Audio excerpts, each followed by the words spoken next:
கர்த்தரும் தம்முடைய சிருஷ்டிகளில் ஆவியின் முதற்பலங்களானவர்களை பிறப்பித்து அவர்களை அழைத்து நீதிமான்களாக்கி நித்தியவாசிகளான தகுதியை அடைய செய்ய நம்ம அழைத்த அன்பின் தேவன் ஒவ்வொருவருக்கும் உண்டான அழைப்பை காத்துக்கொண்டு அழைப்பில் முடிவு பரியந்தமும் நிலைத்து நித்திய ரட்சிப்பை அணிந்து கொண்ட திவ்ய நிலைக்கு உரிய மனவாட்டியானவர்களை ஆயத்தப்படுத்த இந்த நாட்களிலே சில மாத காலங்களாக முடிவு காலத்தை சார்ந்த ரட்சிப்பை குறித்தோம். அதற்கு மனுக்குலத்தை அல்லது சபையை ஆயத்தப்படுத்த அவருடைய ராஜ்யமாய சபையையும் அந்த சபையின் மூலமாய் வெளியரங்கமாக்கப்படுகிற ரட்சிப்பின் சுவிசேஷத்தையும்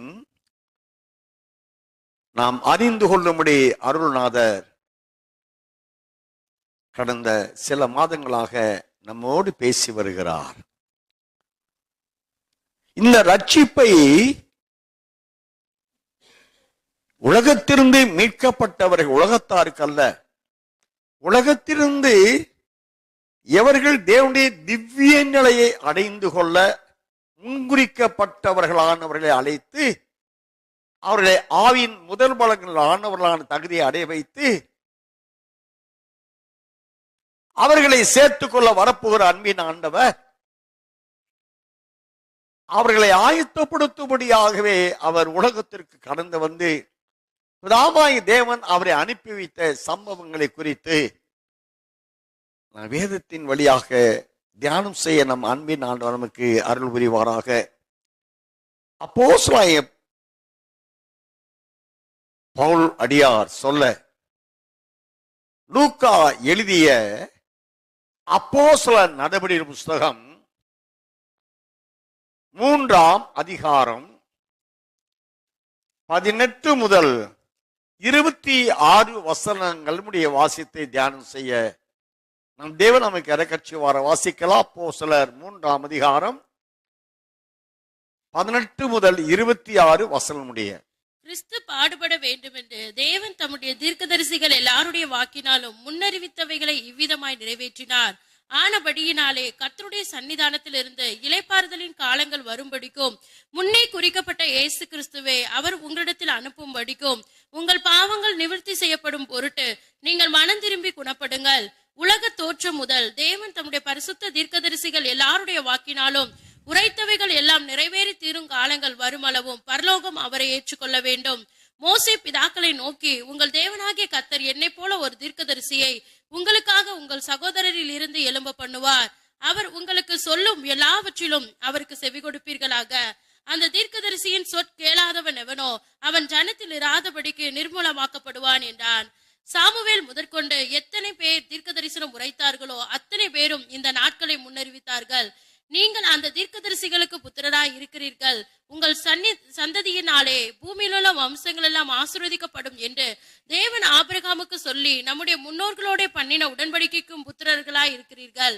அவர் உங்கள் எல்லாரையும் உங்கள் பொல்லாங்குகளிலிருந்து விலக்கி உங்களை ஆசீர்வதிக்கும்படி தேவன் தம்முடைய பிள்ளையாகிய இயேசுவை எழுப்பி முதலாவது உங்களிடத்திற்கே அவரை அனுப்பினார் என்றான். அருமையான கர்த்தருடைய பிள்ளைகளே, நான் வாசித்த 18 முதல் 26 வசனங்களில் அருமைய இரட்சகர் பாடுபடவும் பின்பு மரித்து உயிர்த்து எழுந்து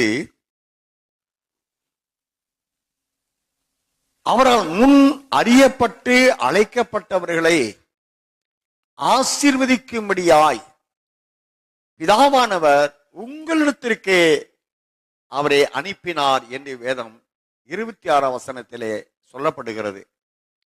அவர் உங்கள் எல்லாரையும், உங்கள் என்றால் சபையில் உள்ளவர்கள், அப்போஸ்தலர் நடபடியில் ஊழியத்தில் மீட்கப்பட்டவர்களை குறித்து சொல்கிறார். உங்கள் எல்லாரையும் சபையின் அங்கமாய் சேர்க்கப்பட்ட உங்கள் எல்லாரையும் உங்கள் பொல்லாங்குகள் இருந்து விலக்கி உங்களை ஆசீர்வதிக்கும்படி தேவன் தம்முடைய பிள்ளையாகிய இயேசுவை எழுப்பி முதலாவது உங்களிடத்திற்கே அவரை அனுப்பினார் என்றான் என்று வாசிக்கிறோம். வேதத்தில் உள்ள மோசே முதற்கொண்ட தீர்க்கதரிசிகள் மூலமாய் பழைய ஏற்பாட்டு காலத்தில் உள்ள 40 தீர்க்கதரிசிகள், புதிய ஏற்பாட்டு காலத்தில் உள்ள 41 அப்போஸ்தலர்கள், இந்த 81 மகான்களை கொண்டு அருமை இரட்சகர் உரைத்த தீர்க்க தரிசனம் யாவும் அருமை இரட்சகருடைய கிருபாதார பலி மூலமாய் எவர்கள் மீட்கப்பட முன் அறியப்பட்டவர்களோ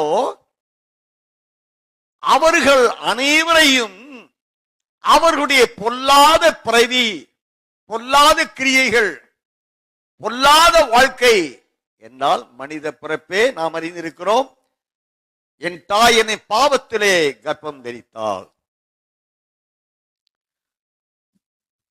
நாம் எல்லாரும் பாவம் செய்து ஏகமாய் கெட்டு போனோம், நன்மை செய்கிறவன் ஒருவனாயும் இல்லை என்ற நிலையில் மனிதன் இருக்கின்றான், பிறக்கின்றான், வாழ்கிறான்.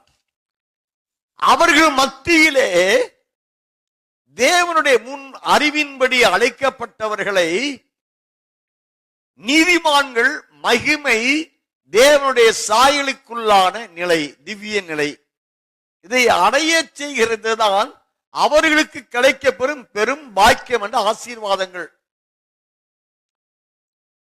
அவர்களுக்காகவே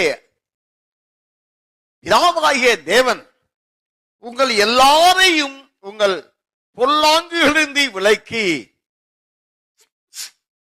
உங்களை ஆசீர்வதிக்கும்படிக்கு தேவன் தம்முடைய பிள்ளையாகிய இயேசுவை எழுப்பி உங்களிடத்திற்கு அவரை அனுப்பினார். அப்படி என்றால் பொல்லாங்காய் வாழ்கிற மனு குலத்தில் இருந்து தேவனால் ஆசீர்வதிக்கப்படும்படி எவர்கள் அறியப்பட்டார்களோ, ஆவியின் முதல் பலனை பெற்றவர்களோ, அவர்களை ஆசீர்வதிக்கும்படியாகவே அருமை இரட்சகர் பிதாவினால் அனுப்பப்பட்டார். அவர்களை ரட்சித்து மனமாற்றியான தகுதியை அடைய செய்யும் அந்த ராஜ்யத்தின் சுவிசேஷத்தின் மூலமாகவே அவர்களை முடிவான ரட்சிப்பு என்ற ஆத்தும ரட்சிப்பை அடைந்து ஆவிக்குரிய ஆவி, ஆத்மா, சரீரம் யாவும் தேவனுடைய திவ்ய சுபாவத்திற்குள்ளான திவ்ய சாயலை அடைந்து கொள்ள அவர்களை ஆயத்தப்படுத்தி அவர்களை நித்திய ஆசீர்வாதங்களால், பொது ஆசீர்வாதம் என்றாலே பூமிக்குரிய நன்மைகளை ஆண்டு சொல்லல, ஆபிரகாமை ஆசீர்வதித்த ஆதியாகமம் 12ஆம் அதிகாரத்தை வாசித்திருக்கிறோம். அதாவது ஆபிரகாமின் சந்ததிகள் அடைய போகிற ஆசீர்வாதங்களுக்கு தேவன் எவைகளை உதாரணமாக காண்பித்தார். இப்ப சாத்தான் ஏசப்பா கிட்ட பூமியையும் அதன் மேன்மையையும் அவருக்கு காண்பித்து இவெல்லாத்தையும் உனக்கு கொடுக்கிற சாத்தான் காண்பிக்கிற நிலைகள் அனைத்தும் பூமியையும் அதை சார்ந்தவைகள், அவைகள் அவனுக்கு ஆசீர்வாதம், அவனுடைய ஆசீர்வாதமாய் ஏற்றுக்கொள்கிறார். ஆனால் தேவன் தம்முடைய பரிசுத்தவான்களுக்கு அல்லது தன்னால் அழைக்கப்பட்ட ஆபிரகாம் போன்ற பரிசுத்தவான்களுக்கு தேவன் கொடுக்க வாக்கு பண்ணுகிற ஆசீர்வாதங்கள் எல்லாம் வானத்தின் நட்சத்திரங்களை எண்ணினாலும் உன் சந்ததிகளை எண்ணக்கூடாத அளவிற்கு ஒரு சந்ததிகள் பெருகுவார் என்று ஆதியாகமம் 12ஆம் அதிகாரத்திலே நாம் வாசித்திருக்கிறோம். தேவனால் அருளப்படுகிற ஆசீர்வாதம் என்றால் நித்திய ஆசீர்வாதங்கள். இங்கே அப்போஸ்தலர் 3ஆம் அதிகாரம் 26ஆம் வசனத்தின்படி அவர் உங்கள் எல்லாரையும் உங்கள் பொல்லாங்குகளிலிருந்து விலக்கி உங்களை ஆசீர்வதிக்கும்படிக்கு என்றால் அது நித்திய ஆசீர்வாதமான ஒரு நித்திய வாழ்க்கையை இவர்கள் அடைந்து கொள்ள செய்ய இவர்களை ஆயத்தப்படுத்தும்படியாகவே தன் மடியில் இருக்கிற பிள்ளையாய் இயேசுவை இவர்களுக்காக இயேசுவை எழுப்பி முதலாவது உங்களிடத்திற்கே அவரை அனுப்பினார். அப்படி என்றால் இயேசு ராஜா உலகத்திலே பிறந்ததும் அவர் வாழ்ந்ததும் ஊழியம் செய்ததும் அவர் பலியானதும் உயிர் தெழுந்ததும் இந்நாள் மட்டுமாய் பரிசுத்த ஆவியானவராக வாழ்ந்து கொண்டிருப்பதும் யாருக்காக வென்றால் தேவனால் முன் அறியப்பட்ட உங்கள் என்று சொல்லப்படுகிற அதாவது நித்திய ஆசீர்வாதங்களை அடைந்து கொள்ள தேவனால் உலக தோற்றத்திற்கு முன்பாகவே அறியப்பட்டவர்கள் எவர்களோ அவர்கள் ரட்சிப்படைய அவர்கள் முடிவான ரட்சிப்பை அடைந்த ஆத்தும நன்மைகளை நித்தியத்தில் பெற்றுக்கொள்ள தகுதி அடைய அவர்களை ஆயத்தப்படுத்தவே அன்பு பிதா முதலாவது அவர்களுக்காகவே இயேசுவை அனுப்புகிறார். பரிசுத்த ஆவியானவர் என்றைக்கு உங்களுடனே கூட இருக்கும்படியான சத்திய ஆவியா தேற்றவாடை உங்களை அனுப்ப. அப்ப என்றைக்கும் யாரோடுதான் இருக்க இயேசுவை அனுப்பினார்.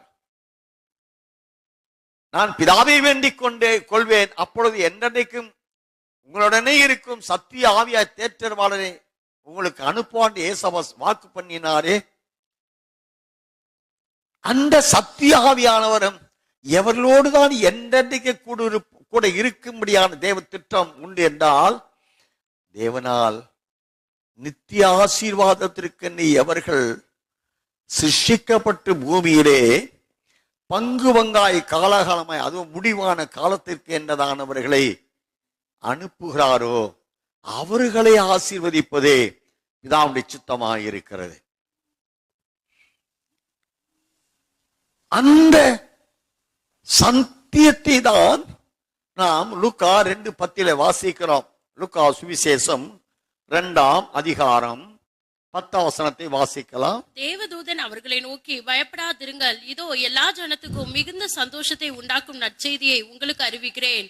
இன்று கர்த்தராகிய கிறிஸ்து என்னும் இரட்சகர் உங்களுக்கு தாவீதின் ஊரிலே பிறந்திருக்கிறார். அவ்வேளையில் கர்த்தருடைய தூதன் அவரிடத்தில் வந்து நின்றான். கர்த்தருடைய மகிமை அவர்களை சுற்றிலும் பிரகாசித்தது. அவர்கள் மிகவும் பயந்தார்கள்.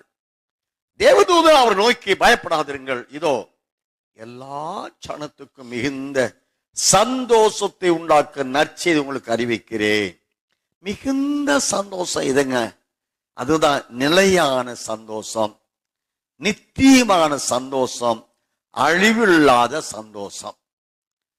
அந்த சந்தோஷத்தை உங்களில் உண்டாக்கும்படியான செய்திதான் இயேசு கிறிஸ்து பிறந்த நற்செய்தி என்று அங்கு அறிவிக்கப்படுகிறது. என்றைக்கும் எல்லா ஜனத்துக்கும் மிகுந்த சந்தோஷத்தை உண்டாக்கும் நற்செய்தி. அருமையான கர்த்தருடைய பிள்ளைகளே, அப்படி என்றால் உங்களுக்கு என்று சொல்லப்படுவதற்கு தகுதியை எவர்கள் பெற்று இருக்கிறார்களோ அவர்கள் பாக்கியவான்கள். அவர்கள் பிறப்பிலேயே தேவனோடு இருந்தவர்கள், தேவ தீர்மானத்தின்படி அவரோடு இருந்து அவருக்குள் ஆவியில் பரிபூர்ணமாக இருந்து கடைசி நாட்களில் அவருடைய ஜனங்களாக பூமியில் அனுப்பப்பட்டு அவருக்கு சாட்சியானவளை வாழ அனுப்பப்பட்டவர் என்றெல்லாம் நாம் கடந்த நாட்களில் தியானம் செய்திருக்கிறோம். இவர்கள் அடைந்து கொள்ள தேவனால் தீர்மானிக்கப்பட்ட ஆசீர்வாதங்கள் என்ன? இவர்கள் தேவனால் நாம் கடந்த நாட்களிலே நாம் தியானம் செய்திருக்கிறோம்.